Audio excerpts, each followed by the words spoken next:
Pour ce projet, je me suis intéressée à la communication marginale que sont les petites annonces que les gens déposent dans la rue. Les petits papiers déposés sur un poteau ou sur un mur auquel on peut arracher un numéro. Quand j'étais petite, on en voyait beaucoup et j'avais toujours envie d'arracher un numéro.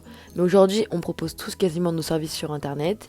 Et à présent, les petites annonces comme ça se font rares. Et s'il y en a, on n'y prête pas beaucoup d'attention. Donc, axé sur ce sujet, en me disant qu'une annonce seule dans la rue n'a pas beaucoup d'impact et n'est pas très voyante.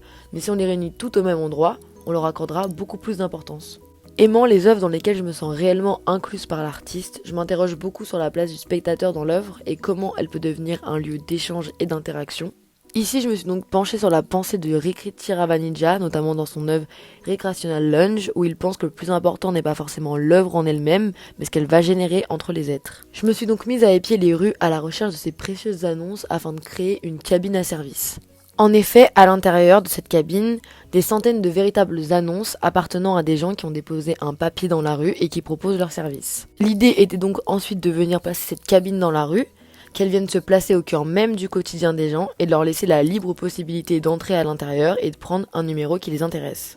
Inspirés par les abonnés du téléphone de Boltanski, les spectateurs interagissent avec l'œuvre elle-même et peuvent la manipuler. L'axe principal était donc la communication. En effet, cette cabine crée des liens insoupçonnés et éphémères entre ceux qui rentrent dans la cabine et les gens des annonces. Mais au-delà de ça, elle a également généré des interactions entre les gens dans la rue qui passaient devant la cabine et qui se sont arrêtés devant pour en discuter.